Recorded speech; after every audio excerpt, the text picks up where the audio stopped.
The Cambodian jungle sleeps beneath a sea of mist. You stand among towering trees where roots coil around ancient stones. The silence is so deep you can hear your own heartbeat.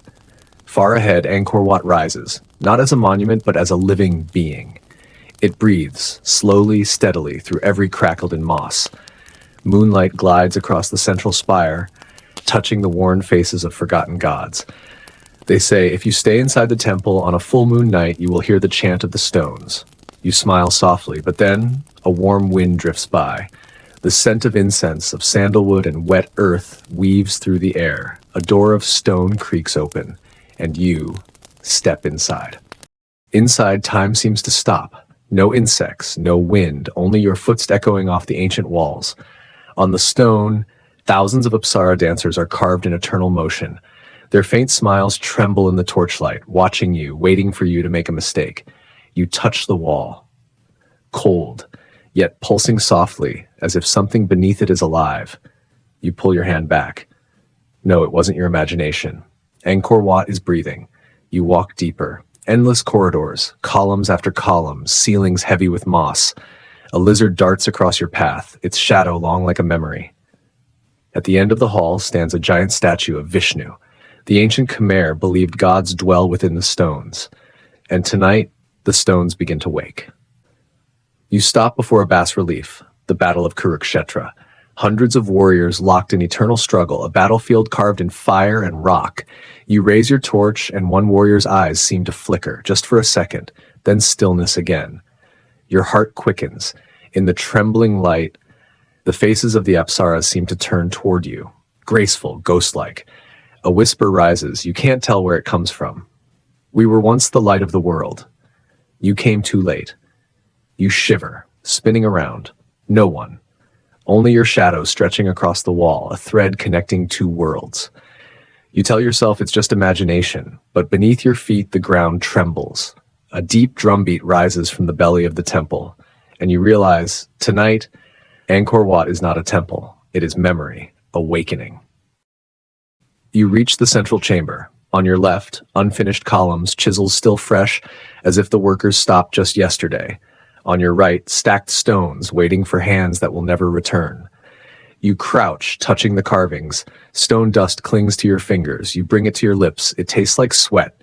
From the distance comes the faint echo of a hammer. Then another. Then a low, ancient chant in an old Khmer tongue. You turn, searching. No one. Only moving shadows on the walls, the ghosts of the builders who never left. An old voice murmurs, "We built Angkor not with stone, but with our time." You see it clearly now, a relief showing hundreds carrying stones and one figure lying still forever. Their sweat became moss, their dreams became pillars, and you understand, this temple stands because it was built with memory, and memory never dies. You reach the central courtyard. The moon has climbed high, round, silent, unblinking. Its light spills across the stone, cold and clear. Pools of water mirror the heavens. You kneel and see your face among the stars. A wind stirs. Ripples scatter your reflection. Only the moon remains, shattered, drifting. From the central tower, a chant rises. You cannot tell if it's human or an echo from centuries past. The sound coils into your chest, your heartbeat syncing with the rhythm of stone. The Apsaras tilt their heads. The sky seems to tilt with them. And you realize night at Angkor Wat has no time. Every moment repeats, like an endless dance between gods and men. You stand before an ancient staircase covered in moss. Each step feels heavy, slick with the weight of time. The old Khmer believed, to meet the gods, you must climb through the fear within your own heart. You place your foot on the first step. The stone breathes softly beneath your heel. Moonlight glints on the edges of the stairs, like 1,000 eyes watching your every move. At the final step, the wind shifts.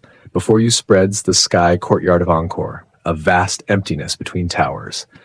The jungle below moves like a dark sea. Above, the moon rests atop the central spire, burning like an ancient lamp.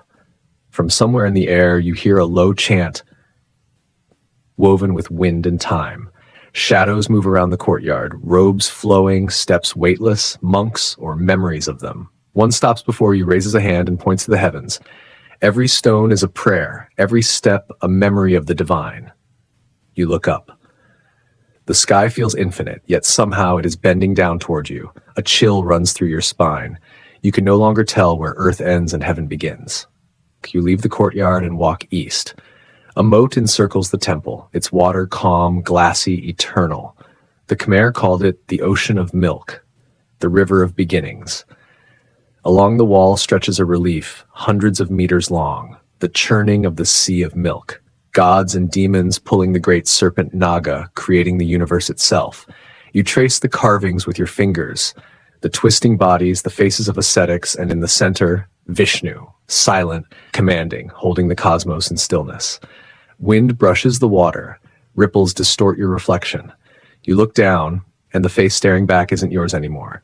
It's older, dusted with time, and it's watching you. You step back. A whisper rises from the moat, deep like the voice of the earth. When gods and men stop churning, the ocean thickens, and everything falls asleep. The moonlight fractures across the water, memories broken into shards. A bat cuts through the air, carrying with it a breath of cold. And in that instant, you feel it. The universe itself holding its breath, waiting for something to begin or end.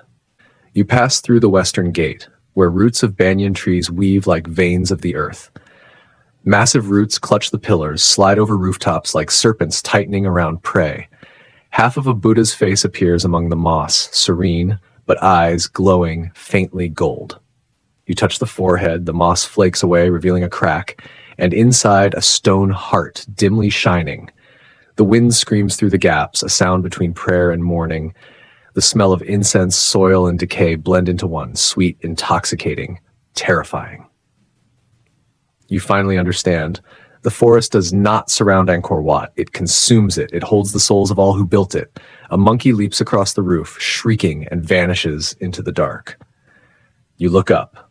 Between the trees, hundreds of tiny lights shimmer like stars. Not monkeys, eyes. The eyes of those who still keep watch. You return to the main path. The southern gate towers before you, 4 colossal faces of stone, each looking toward a different direction, each smiling the same and all staring straight at you.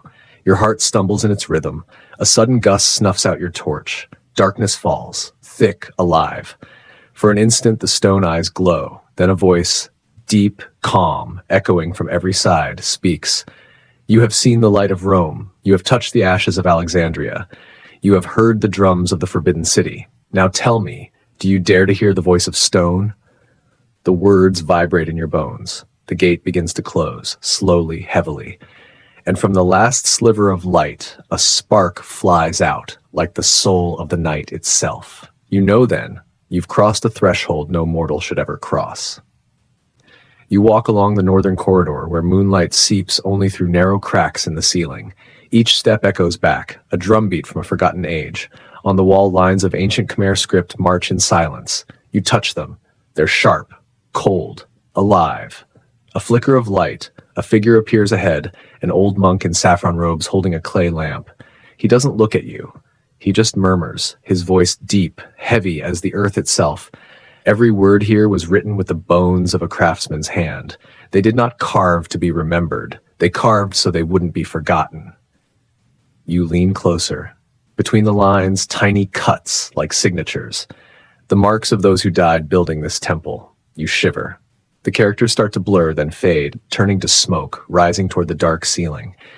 You hear their whispers, hundreds of voices merging into one. Can you read us? Read? Before even stone forgets. You whisper back, repeating the strange words aloud. Your voice echoes, mixing with the wind. And in that moment, you are no longer human. You are part of the breathing wall. The central spire of Angkor Wat, tall as a mountain, silent as eternity. You climb the steps, torch flickering in your trembling hand, inside, near darkness. But in the middle, a single beam of light falls from above, resting on a stone pedestal. Upon it, a black Vishnu, 8 arms, eyes closed. Drops of water fall from the ceiling, landing in its palm, each drop a heartbeat. You touch the stone hand, and suddenly something floods your mind, not sound but memory.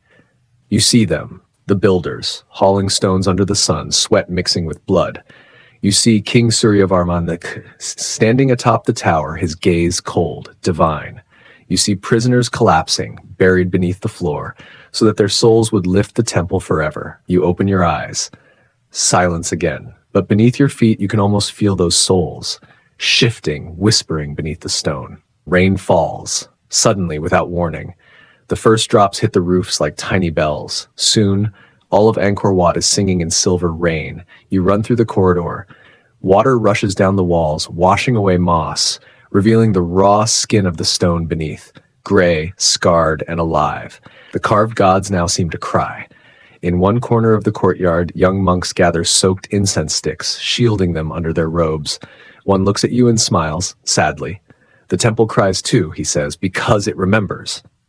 You don't reply. You just watch the rain carry away leaves, dust, and broken fragments of statues. The sound of it, a lullaby from centuries ago. You realize even stone knows sorrow. Even memory, buried under time, still weeps when the wind returns. Night deepens, the torches fade, their last glow trembling against the statues. You turn to leave, but something stops you, the feeling of being watched. From the darkness, hundreds of stone eyes open. The gods, the apsaras, the Buddhas, all watching. Silent, unjudging. A cold wind sweeps through, the flame goes out. Darkness swallows everything. Then, a whisper, soft and distant, rises from inside your chest. You have seen how knowledge burns. Now see how it sleeps. You close your eyes. The world spins, slowly, gently, like the turning of an ancient wheel. A faint light flickers one last time, then disappears. You follow the stone stairs downward. The air grows damp, cold, heavy, alive. Each step echoes a dozen times, as if the temple itself is repeating your every move. At last, you reach a narrow chamber, the ceiling low, walls breathing moss. In the center, a cracked clay jar filled with dark water. You lean over it. A face stares back, not yours. The weary face of a builder, eyes tired yet proud. He speaks, his voice trembling like wind in a cave. I carved the stones to keep your name, but you forgot mine. When my name fades, the stone will fade. And when the stone fades, memory will die. The face dissolves, swirling into the black water. You rise, feeling the chill crawl into your feet, as though your own soul is being pulled downward into the same ancient dream. You climb back to the surface. The rain has stopped. Mist drapes the statues like a white shroud. In the courtyard, shadows move. Guards, but not men. Their steps too slow. Their eyes too empty. You approach. They are stone sentinels, warriors frozen mid-stance, each holding an ancient weapon. But their eyes burn faintly, embers glowing within the rock. One speaks, a rumble that seems to come from deep beneath the temple. You heard the voices of those forgotten, but do you dare to hear the voices of those who still remember? The statues turn slowly together and look straight at you. That gaze heavy as centuries. It pierces flesh and thought. You collapse, and in that instant, you understand. Angkor Wat was never abandoned. It is guarded by souls that will never leave. You run through the courtyard. Before you stands a colossal tree, its roots twisting through the roof, snakes of stone and wood intertwined. The wind hums through the branches, a sound like a funeral horn. On the trunk, faint words are carved. Stone does not die. Man does not live, but memory flows on. You place your hand upon the bark, and suddenly you see hundreds of builders working beneath the sun, laughing, singing. Then the storm comes. The forest grows, the people fade, and the tree rises from their very bones. You realize Angkor Wat is not a ruin. It is a forest grown from those who were never buried. The wind passes through the roots and whispers one last time, do not remember us with words, remember us with silence. Morning creeps in. The first light touches the towers, turning stone to gold. The mist thins and there stands Angkor Wat, majestic, still, and utterly alone. You sit beside the reflecting pool. The water mirrors the sky and the temple. Two worlds, one of gods, one of men. You whisper, will all knowledge fade someday? The wind answers, soft as a lullaby.